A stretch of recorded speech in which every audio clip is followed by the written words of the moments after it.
ધારાવાહિક કાવ્યા એક જજ્બા એક જુનૂનને પ્રકાશિત કરતું આ ધારાવાહિક હોય જેમાં અભિનેતા સુંબુલ તૌકીર ખાન અને મિશકત વર્માએ પ્રમોશન માટે અમદાવાદની મુલાકાત લીધી અને સોની એન્ટરટેનમેન્ટ ટેલિવિઝન દેશના વર્તમાન સ્ટોરિયોટાઇપ્સને પડકારતી શક્તિશાળી પાત્રોની વાર્તા રજૂ કરવામાં મોખરે છે અને હવે એક નવી ધારાવાહિક કાવ્યા એક જજ્બા એક જુનૂન સાથે દર્શકો સાથે જોડાવા માટે બન્યો છે અને તેનો હેતુ આઈએએસ અધિકારી બનવાનો હોય તેના પર આધારિત છે. સુંબુલ તૌકીર ખાન અને ટેલિવિઝન સ્ટાર શીર્ષક ભૂમિકા ભજવે છે જે એક જુસ્સાદાર મહિલાની ભૂમિકા રજૂ કરે છે.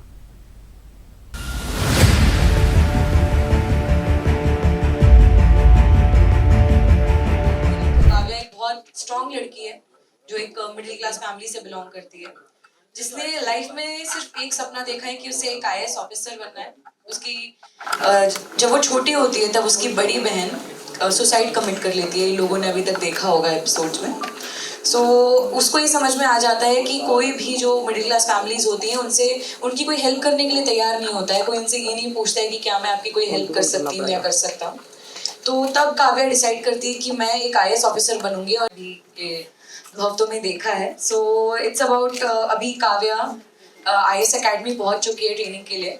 उसकी शादी होने वाली होती है शुभ से, और जो कि एक और आईएएस एस्पिरेंट है पर वो पास नहीं कर पाते हैं. तो वो काव्या को बोलते हैं कि नहीं तुम सीट छोड़ दो, बट काव्या बिकॉज वो आज की लड़की है वो कभी ऐसा नहीं करेगी.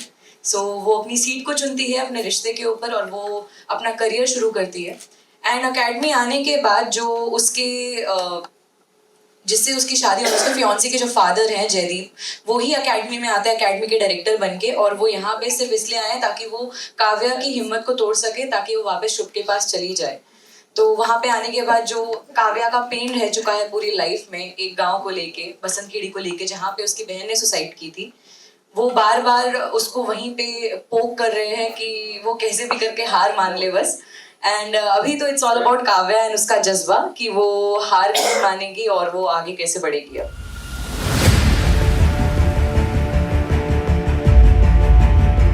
दोनों ही अपनी अपनी जगह बहुत ज़्यादा मुश्किल है क्योंकि दोनों ही कैरेक्टर्स बहुत अलग हैं एक दूसरे से एंड वही उसको मुश्किल बना देता है. ऐसा नहीं है कि काव्या में थोड़ा कुछ इमली जैसा है, वो बिल्कुल नहीं है. काव्या एक बहुत अलग पर्सनालिटी है, इमली बहुत अलग पर्सनालिटी थी. तो डिफिकल्ट तो दोनों ही थे. लेकिन दोनों में से टफ आपको कौन सा ज़्यादा लगा? एक्चुअली अगर ऐसे बहुत इमली और सुंबुल में बहुत ज़्यादा फ़र्क नहीं था एंड काव्या और सुंबुल में है थोड़ा बहुत फ़र्क. एंड काव्या बिकॉज एक आईएएस ऑफिसर है, वो उसकी एज जो मेरी अभी करंट एज है उससे थोड़ी ज़्यादा है, तो उसका मैच्योरिटी लेवल वो सब थोड़ा अलग है. तो वो आई थिंक वो थोड़ा सा डिफरेंस है, पर ये नहीं बोल सकती कि ज़्यादा कुछ टफ था. तो वो इक्वली थे. शो में काव्या एक जज्बा एक जुनून में अधिराज प्रधान का रोल प्ले कर रहा हूँ जो एक आईएएस एस्पिरेंट है. उनकी पर्सनालिटीज बहुत अलग है. काव्या को आईएएस किसी भी तरह बनना है लेकिन उससे ज़रा भी इंटरेस्ट नहीं है बनने में. वो एक लेजी जीनियस जिसे कहते हैं वैसा टाइप का कैरेक्टर है. उसका मकसद ये है कि अपने डैड को परेशान करे ज़िंदगी में. उसके डैड एक नेता है. तो हाँ, तो यहाँ पे उसकी मुलाकात काव्या से होती है. उसके जज्बा से उनसे काफ़ी इम्प्रेस्ड होता है.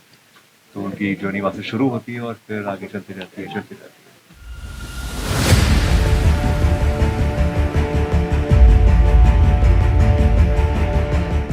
जैसे कि आपका एक्सपीरियंस कैसा रहा इस चीज़ को लेके? जैसे कि आपके पास जब ये स्क्रिप्ट आया होगा तो आपने सबसे पहले क्या सोचा? मैंने सबसे पहले सोचा कि ये करना है और फिर मैंने सोचा कि अभी जब फाइनली हो गया कि हाँ मैं कर रही हूँ काव्या, उसके बाद फिर जब वो मॉक शूट्स बहुत सारे चल रहे थे मेरे और इसके साथ जो मालूम पड़ा कि मैं करूँ तो उसे डेफिनेटली करना था. शो झूठ है ये? हो गया. अरे तो जैसे मैम बहुत सारी स्टोरीज ऐसे होते हैं, जैसे कि बहुत सारी स्टोरीज आती है टेलीविज़न पे अलग अलग टाइप के, ठीक है? तो ये जो स्टोरी है आपको क्या लगता है कनेक्ट कर पाएगा पब्लिक से? मुझे लगता है कि हाँ स्टोरी से लोग कनेक्ट कर सकते हैं, रिलेट कर सकते हैं इनफैक्ट, क्योंकि मैं खुद कहीं ना कहीं काव्या से रिलेट कर पाती हूँ और मेरे घर वाले भी कर पाते हैं. सो आई थिंक कि हर एक इंसान किसी ना किसी पॉइंट पे उसकी पूरी जर्नी में रिलेट कर सकता है. जी तो सर अभी आपके लिए एक सवाल है कि जैसे कि आपका एक जो कैरेक्टर है उसके बारे में बताइए. जी, मेरे कैरेक्टर का नाम है अधिराज प्रधान. वो भी शो में आईएएस एस्पिरेंट है काव्या जैसे. और काव्या से पर्सनालिटी उसकी बहुत ही अलग है. जो जज्बा और जुनून इसमें है और शायद इसमें नहीं है लेकिन वो उसकी लाइफ के गोल्स अलग है।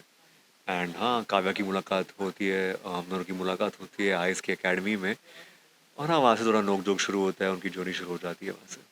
ओके, तो एक दूसरा सवाल ये कि जैसे कि एक्सपीरियंस, जैसे कि आप आपका टॉपिक भी एकदम डिफरेंट है, ठीक है, तो आपका एक्सपीरियंस कैसा रहा इस चीज़ के?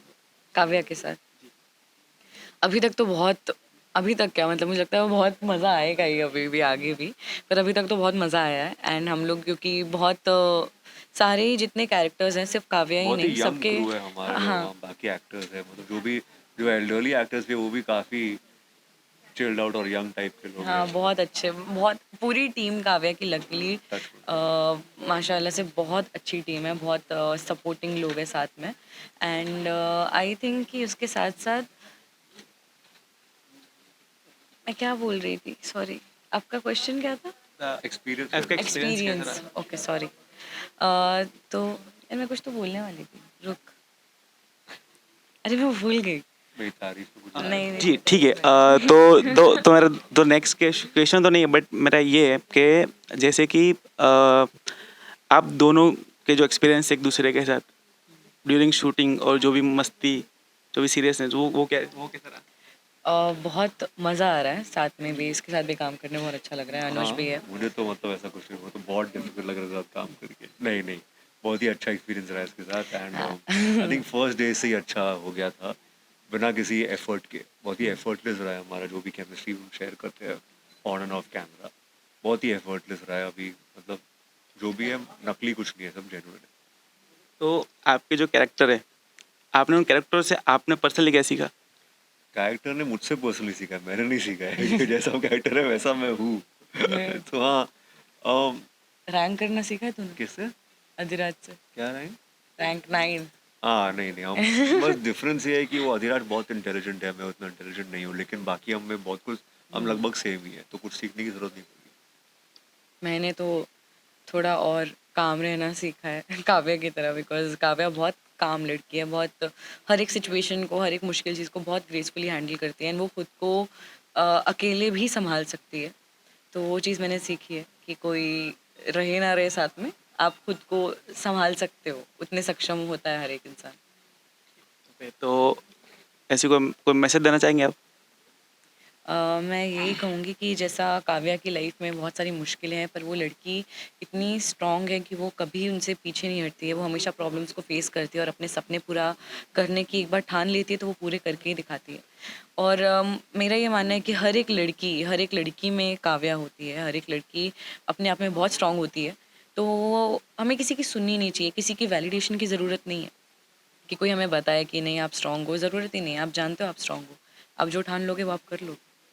जैसे कि स्टोरी में दिखाया गया है कि हर एक का बचपन से ना सपना होता है, ठीक है, कि बड़े होकर हमें ये बनना है, बड़े होकर हमें इस फील्ड में जाना है, ये सोचना है, हमें ये पढ़ाई करनी है। तो आप दोनों ने क्या सोचा? सबसे पहला यही सोचा था मैंने कि मुझे एक्टर बनना है। सबसे पहला हाँ। क्या बात कर रहा है, मुझे सबसे पहले डॉक्टर बनना था, और फिर मैं फर्स्ट स्टैंडर्ड में चली गई मतलब मैंने उतने पहले सोचा था डॉक्टर बनने का मुझे बहुत इंटरेस्टिंग लगते थे डॉक्टर, तभी मैं छोटी सी थी यार, 5-6 साल की।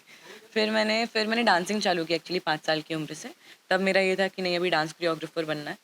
फिर मुंबई आ गए थे एक्टिंग करने के लिए। एक्टिंग करके भी सब कर सकते हैं ना, एक्टिंग। वो सुन, मैं डॉक्टर बोल का तो रही हूँ, रोल, वही तो बोल डांसर रही का हूँ, रोल। वही तो मुझे फिर बाद में जब एक्टिंग करनी चालू की, पहले एक्टिंग बोरिंग लग रही थी कि नहीं अभी कोरियोग्राफर बनना था, ये वो। बट बाद में रियलाइज़ हुआ कि यार एक्टिंग करके तो आप बहुत सारी चीज़ें कर सकते हो, आप एक लाइफ में कितनी सारी लाइफ जी सकते हो। तो एक जर्नलिस्ट में रह चुकी हूँ अब IAS ऑफिसर बन रही हूँ। सो और डांसिंग करने का मौका तो हर जगह मिल जाता था। I think it's nice everything.